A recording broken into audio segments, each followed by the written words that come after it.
let's have a look at why I'm not a huge fan of front probing harnesses. So I have here the remains of a injector harness off of a General Motors 2.2. To their credit, it was able to run off one cylinder. However, it didn't have to be that way. So what am I talking about here?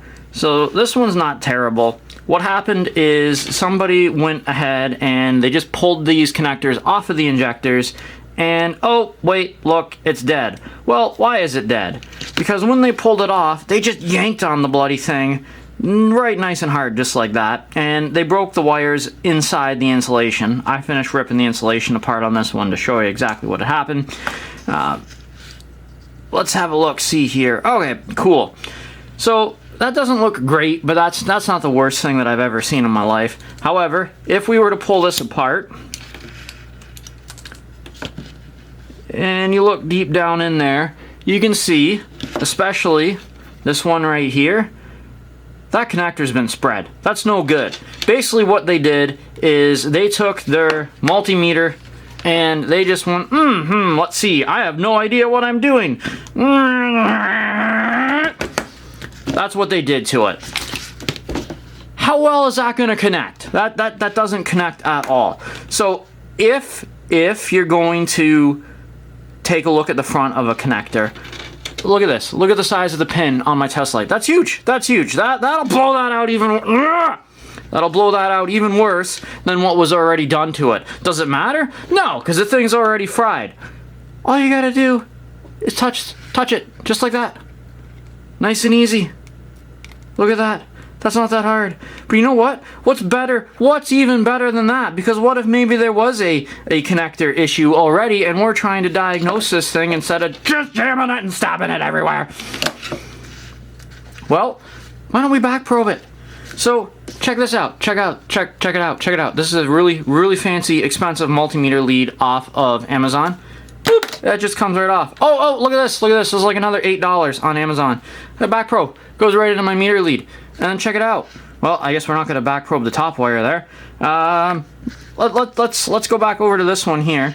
And my power wire is this pink one here. Oh, look at that.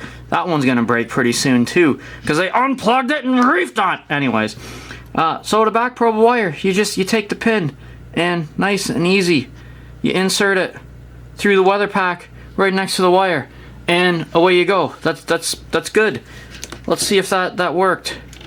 Oh, wow, look at that. That worked. So I could have left this connected right to its connector and it would have been totally fine, and we could have back probed it and checked for power there. Well, okay, I hear you. Maybe you don't have one of these fancy, like, $10 multimeter leads, and that's a little too expensive for you. Okay, fine, no problem. Go to Grandma's house, and here's a set of T-pins for holding her wigs on. I don't think she's gonna notice them missing. She can't see all that well. Let's grab that one's a little bit short. Okay, there you go. That one's a little bit longer. Let's see if we can make this work. And the same thing, we just slide that in right next to that weather pack seal there. Uh-oh, that didn't work. Well, let's see, do I still have power there? Yes, I do. So, maybe it's just not in all the way. Why don't we, instead of pulling this all apart, let's just redo it. Hey, there we go. That works a heck of a lot better. Okay, well, maybe you don't like that, or maybe your grandma doesn't wear wigs, so you can't steal her T-pins, and you don't have the $6 on Amazon for that. But wait, there's more. We do also have available to us, check this out, on these fancy, okay, I guess this is a $9 set. Look at that. Look at how thin that probe is. So I can take that and I can go right into the front of the connector if I absolutely have to. I'm probably not going to find power on this one. But look at that. That fits and slides right in. And we pull that out, it doesn't damage anything at all. I don't know why you would need to have it absolutely jammed in there and holding itself, but in case you did, you couldn't just touch it. Look at that. Oh, let's do it again. In and out. And it doesn't damage anything. So please don't be a hack. And if you are going to front probe a connector, just do it ever so gently without damaging anything. Or maybe, just maybe, be kind of semi-professional and back probe. Look at that. Now, that's something that I do want to bring up when you are back probing. Sometimes back probing a wire, you can complete a connection, and that's proof of that right there. I don't know if you saw that. Look at my little connector right there.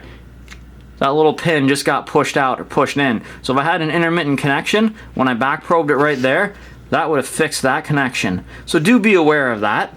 I still wouldn't go ahead and start probing wires. Yeah, look at that. That's amazing. Because, you know, you poke holes in wires, that's not exactly good for the wires, although that probably would have been better for this poor harness. But, you know, it's...